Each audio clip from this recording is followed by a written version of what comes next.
to see you. Well, we're so glad that you joined us today. And we have been doing the series Nexus at Noon, and it's just been so helpful because we've had the opportunity to talk to different leaders and learn about their organization and also learn about just what you're seeing in this season.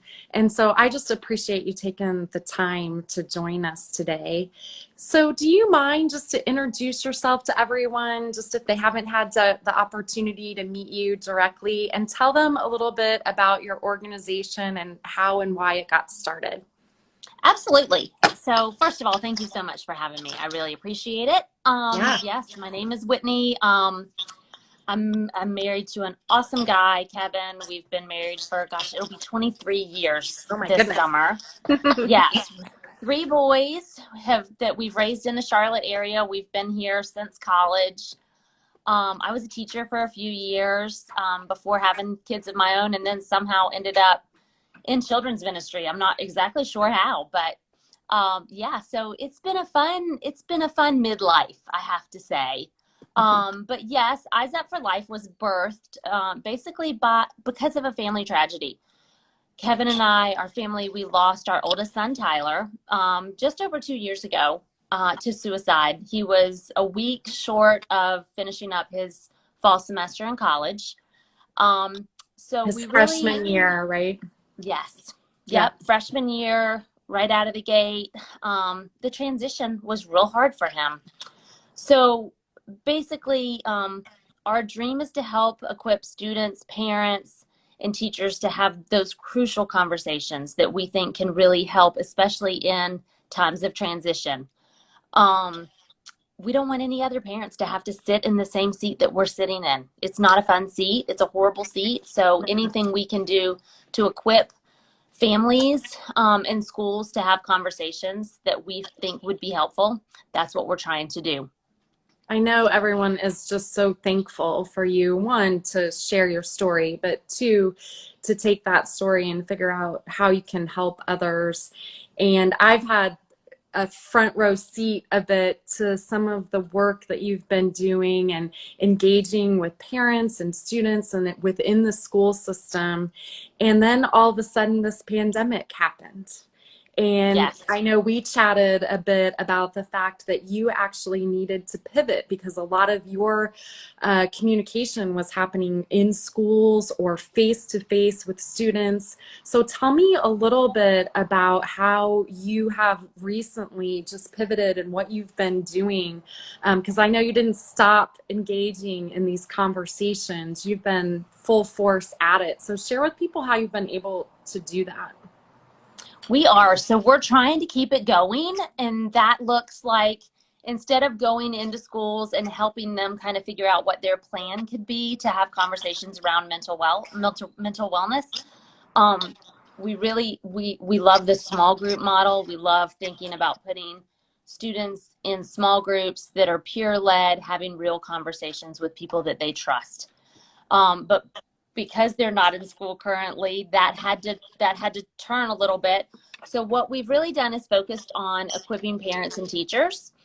So what that is currently looking like is we're doing coffee and conversations through Zoom every other week, and we're bringing in professionals from the community to talk about things that people want to hear about and want to talk about. So really equipping parents is our goal during this time, since parents have now stepped in as teachers.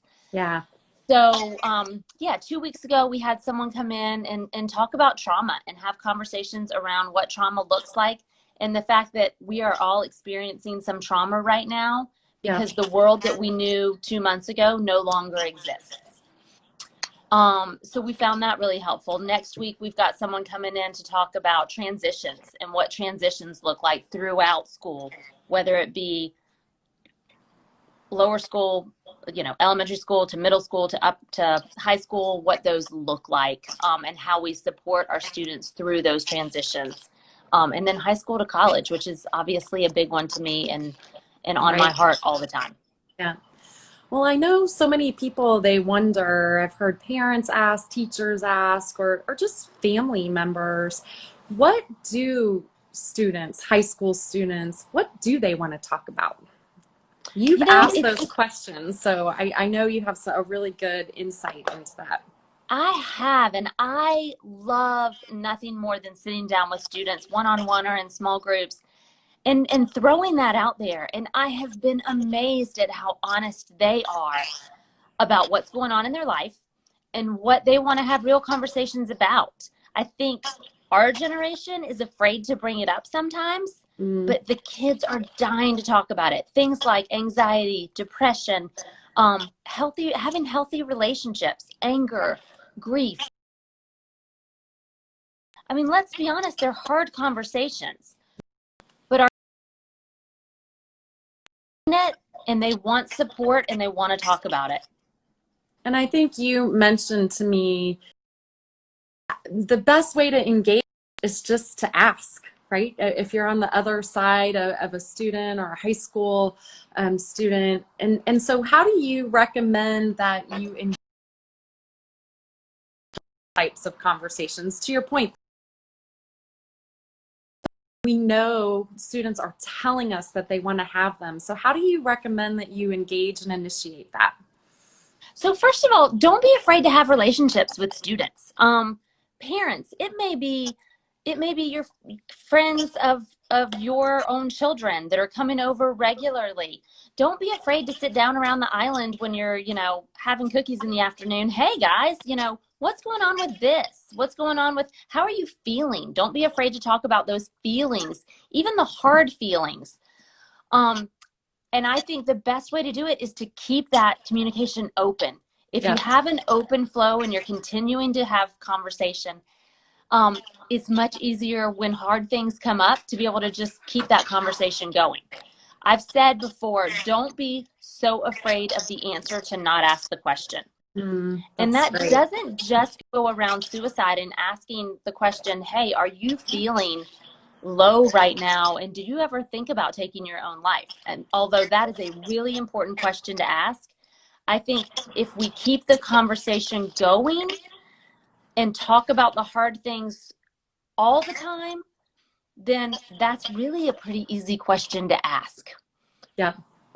So during this pandemic, and I think you watched Ed, we talked to our student director at Ridge last week, and we're just talking about the fact of how many students have a bit more time on their hands. And even though, of course, a lot of people are going through school and classes, it's not taking up quite as much as their day. And then many activities are canceled or, are happening in a different format. You mentioned to me that, in the context of this, that it's really important, and I know Ed talked about this too, about helping our students find purpose during this time. What does that mean to you, and why is it important? So I think it's always important, especially during this time, but it's always important to help students figure out what are the things that they're passionate about. Again, as adults, we ask ourselves that question all the time. What breaks your heart? Take those things and run with it. Students want to feel like they have purpose. Again, our minds, when we're doing things to help others, our minds are in a healthier place. Yeah. So, again, I think it comes down to conversations and asking, hey, what are you enjoying? What are you enjoying most about this extra time that all of a sudden we have found? What are fun ways to give back and help give them suggestions? I think sometimes it's really hard for students to even realize what possibilities are out there. Try things, try different things as a family. Talk about, what makes you feel good, what makes you want to give back. And then go do it. Go try some different things. That might mean driving, meals around to people right now. It may mean making signs or drawing pictures on the sidewalk for people to see, depending on ages of kids. I feel like there's just so many things. Love people well. Yeah. How do you love people well through this? And students want to be loving people well.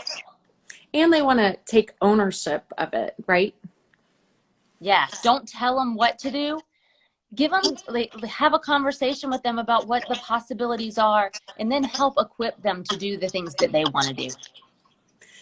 So during this free time as well, we know that if there is some sort of anxiety or any issue that we're dealing with it, I see it in myself, with this time on our hands, it starts to bubble. Whatever's inside of us, it might even come to the surface more.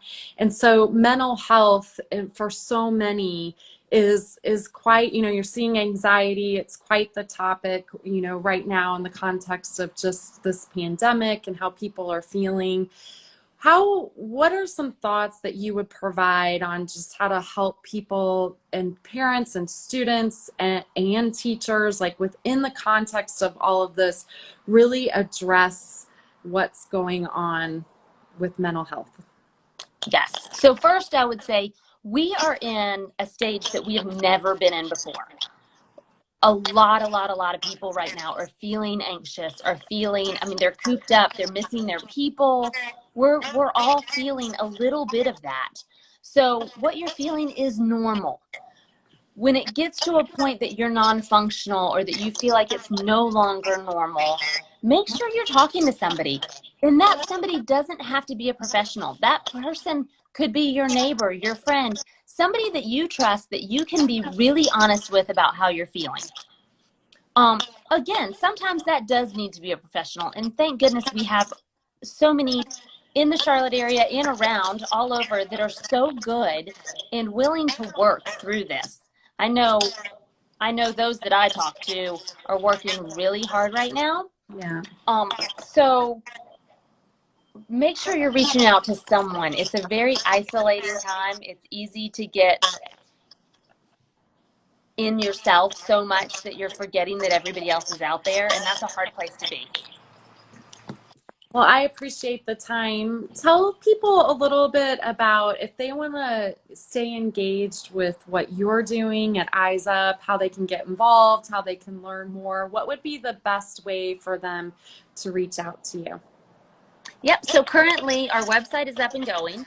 It is www.eyesupforlife.org.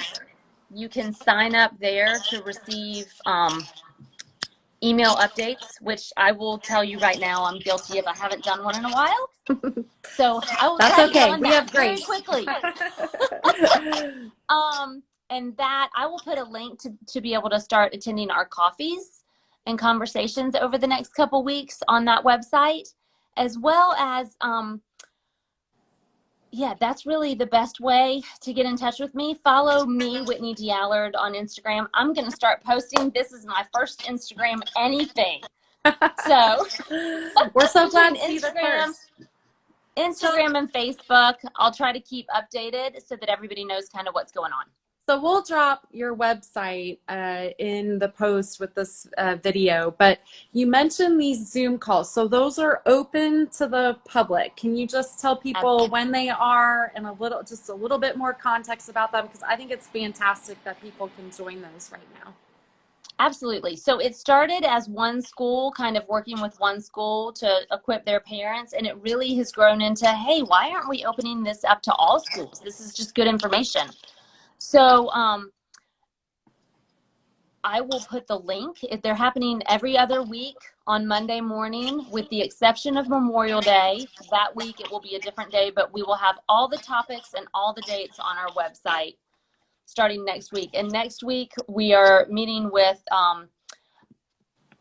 a woman from Queens College. Her forte is transitions. So she does small groups with college students and works with them to prepare them throughout that freshman year of college. So she's going to come talk about transitions. And if you have high school students and you want them to be in her program, it's an amazing program to transition with social emotional intelligence to college.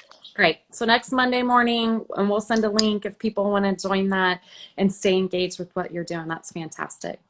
Sounds great. Thanks, Whitney, for your time. We so appreciate it. And Whitney and Eyes Up for Life is a partner of Nexus. And so we are consistently partnered up to help invest in her organization, whether that be financially, but also with time and resources. And we're just so thankful for you and everything that you do. And thanks for the time today. Thank you so much, Christine. Take care. Bye. Bye.